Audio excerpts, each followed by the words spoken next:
I think the best explanation for this chapter is heroes never die.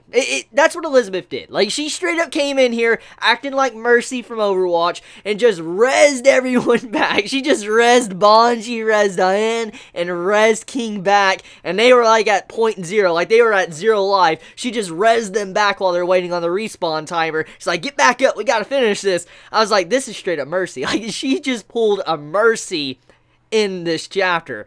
So jokes aside, though, let's talk about how my boy Bond, actually, our boy Bond, he's so irrelevant that Hawk did more work. Hawk did more work than him. He's so irrelevant that he could sneak up on Chandler and do the full Nelson. He did a Goku move holding him and all that, like Goku. And then, even though he tried to do that, Chandler's like, you know, wait, you're immortal? Bond's like, what of it? He's like, yeah, what of it? And then just fillets him like he's nothing, like in little pieces. I'm like, serious? Like, are you serious? Like Bond, like, he can't do nothing. Like, Bond is just... He's literally just a body bag at this point. That's all he is. That's all he is. He's a meat bag. He is a meat bag. He can't do anything. Hawk was more useful in this fight than Bond. Just let that sit in your mind and just process. Hawk was more useful. He straight up, Hawk went in, got the sill, he licked the sill and all that, and then Galther was able to take down Chandler, okay? So, it's thanks to Hawk why they won in the first place. So, when you look at this, Bond did nothing. He legit did nothing. Even when he tried to do a full Nelson, you know, trying to grab the man, he got wrecked. Like that, it didn't even matter. So, Bond, oh my... like, at this point, I just am like, really? I love Bond as a character. Like, he's... I've always loved him. Like, he is one of my favorites. I've always said this, but this man needs... He needs buff. He needs buff. Like, every chapter he is getting destroyed. There is, like, he doesn't do anything. He can't do anything. Like, he's so irrelevant, he can't do anything. It just, when Hawk is more relevant than you, there's a problem. And Hawk is, like, the mascot. Now, don't get me wrong, Hawk is... He's got a really strange power. He's got some strange powers and stuff, which makes him pretty strong. But even then, he's the mascot. He's not a sin, like... Bond is the sin of greed. So just, oh, Nakaba, please give my boy Bond like an upgrade. Give this man like his sacred treasure. Like, he needs something. He needs a power up so badly. I mean, I do like how, even though he's very weak, it is established that he felt bad about what he's been saying to Meliodas, which was already obvious since, you know, that chapter, he realized how he messed up. But I like how there's confirmation that Bond is still holding on to those emotions of what he said, how he felt like he was going through it the worst, and then Meliodas revealed that he's been going through and dealing with it for the past 3,000 years. So, I do like that Bond hasn't given up on, like, thinking about that, how he messed up and failed as a good friend. It's just, still, he needs a power-up, because right now, in terms of fights, so, he's irrelevant. He can't do nothing. He's literally just there, just to be there. He cannot do much in the fights whatsoever, because, like I said, Hawk is more relevant. He did more work than Bond did. Okay, anyways, let's talk about Hawk for a second. So, Hawk, he licked Chandler's like, little absolute order on his hand. Now, I know that's for comedic purposes, it's pretty funny, but at the same time, there is some realism to it, which I do want to talk about, because I think many might be like, that doesn't make much sense. Now, granted, Hawk did get up near Chandler, which is like, how? Like, how? But even then, though, they were in a magic fight. You know, Chandler was going up against King, and they were having, like, a range battle, so most likely that's when Hawk took the initiative. He snuck around and got to him. So let's just say that's probably how he did it. However, many are probably saying, how could Hawk be able to lick a seal off someone's hand like that? It just doesn't make much sense. It's not like it's just like a pencil or something, like you're just doing like a little pencil streak on your hand. It's, you know, there's just like no way he should be able to lick something like that off. That's the thing, though. People do not understand. Pigs, I know firsthand, pigs can actually devour basically anything. They're really vicious creatures. Like, they can eat basically almost anything, and they will take even bones. So just, there's a reason why pigs can basically just eat slop. Like, there's random things thrown into their food troughs, is because pigs are just, they can eat and devour anything. So seeing Hawk go in there and lick the man still off, it is a lot for comedic purposes, but at the same time, there is a little bit of realism there as well. But here's the thing I need to bring up and mention, though. For Hawk to do something like this, and judging by how his power has been, how he can ingest demons or anything, and then he gets a power from them, it makes me wonder, since he licked that sill, does that necessarily mean that he might have that ability? Because we haven't really gotten a proper explanation to Hawk's ability. And I wonder if him licking that sill off of Chandler gave Hawk the ability to give an absolute order.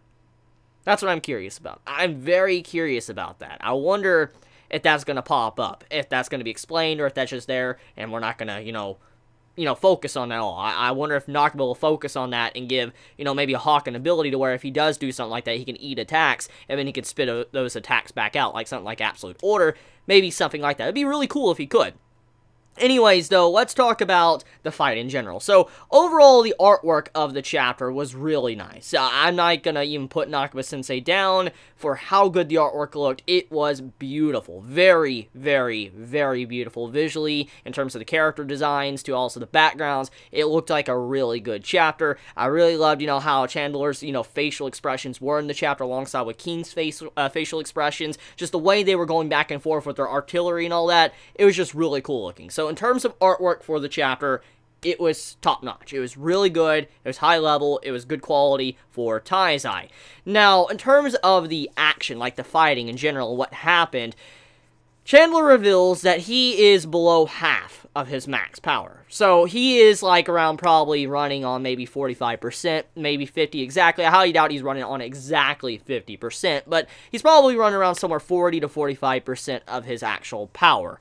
And which shows that he is nowhere near his maximum. Which at the same time, though, the reason why this was placed there is for Nakaba-sensei can clarify to the readers that Chandler, obviously, he's weakened. He is nowhere near his max, and so if he does get defeated, then it makes a lot of sense. It's very similar to how the Ten Commandments were. The Ten Commandments, obviously, when they first came out of the Sill, they didn't have max power, because, they needed to consume souls and stuff to be able to get near that. So when some of them were starting to get wiped out like it was nothing, it was because they were incredibly weakened. They were nowhere near their max level of magic power, where their power should be. And so Chandler, he's already been affected by the Sill. He already had his power weakened, but then on top of that, when Galther hit him with that and it hurt his power in general, his spirit and stuff, that lowered it down even more. So he's below 50%, probably 40, 45%, maybe lower, I don't know, but he's pretty low, and he basically explains that I'm way over half, lost of my power, and maybe this is a good handicap for you. And it was a good handicap, because they were able to come out on top. And when you do look at things, overall, Chandler does seem to be very strong. He seems to be way stronger than they all were. The only reason why he lost in the end, if you really take a moment to look at this battle, if you process the chapter, he only lost thanks to Elizabeth. Elizabeth being broken. I mean, Elizabeth has the ability to heal people, and automatically being a team healer, that puts you in the realm of being really busted in certain fights, especially in a shonen series. And on top of that, too, we do know that it's been established that, Elizabeth, she is a goddess. And we know she's a very high-tier goddess, most likely the daughter of the Supreme Goddess. And so, it would explain why her power, her healing capabilities and all that, would be extremely high. And, I mean, for her to be able to go up against, a high-level class demon like Chandler, it does make sense, because we gotta remember that Elizabeth has remembered everything. She has all of her memories back, so she has all of her knowledge of what she once was. She may not be in her goddess body to where she could probably use all of her abilities, probably at maximum power, but at the same time, though, she does have her memories, she knows how to use them, and so it would explain why she would be kind of haxed in this fight, and why she could put up slightly a decent fight, because we do have to remember that it was Meliodas and Elizabeth, not just Meliodas, but Elizabeth and Meliodas, that went up against the Supreme Goddess and the Demon King. They both stood up and fought those two at the same time. And looking at the battle, yes, they stood no chance, but clearly from their wounds and stuff that they were at the very least holding off for at least a little bit of time. So we do know that they're not weak. Elizabeth and Meliodas are definitely not weak. Elizabeth, too, she is definitely not weak. She's extremely powerful. It just, she's like, you know, Chandler, she's probably having a handicap as well, but since she has the ability to heal people, automatically that makes her extremely difficult to handle. And this is like how I always say when I'm playing like an MMORPG, gotta focus the healers. If you're in a fight and all that, don't worry about the DPS, do not worry about the tank, worry about the healer. The healer, the range DPS, and the healer are the main priority targets. Healer first, then DPS, range DPS, and then there you go. And in this case, Chandler decided not to focus Elizabeth, which caused his downfall in the first place. If he would have played MMORPGs or knew basics of gaming-wise, he would have understood take down the healer, he would have been completely fine. So, all jokes aside, chapter overall, it's a good chapter. I do like the chapter, but at the same time, I feel like Chandler going down kind of upsets me a little bit. I expected a lot more from this character. I mean, it was a good fight. It was a good fight, and I know it's established that he's not at max. It just, I wish there would have been more to him. I don't know, just something about it. It's something how he came in and was able to, like, shut off all the lights and stuff, make it completely night and stuff. I figured there'd be a lot more from him, a lot more strength and show to his power and might.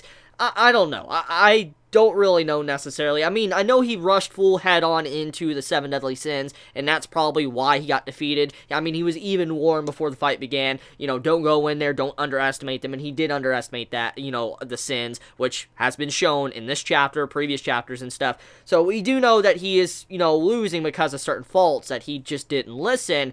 But at the same time, though, I would figure that he would be a little bit more of a fight, at least last a lot longer instead of being taken out like this early already in the game of his introduction. So anyways, let me know your thoughts in the comments below, how you felt about the latest chapter of Taizai. Did you enjoy it? Did you hate it? Please be honest in the comments below. If you enjoy my content, please subscribe, and if you like this video and enjoy my video, please, you know, leave a like. And if you want to support me for I can continue to focus on YouTube, please go in the description and support me on Patreon. No matter how much it is, it does help me out quite a bit. So love you guys. You have a wonderful day or night wherever you live. Please be safe. Chibi out.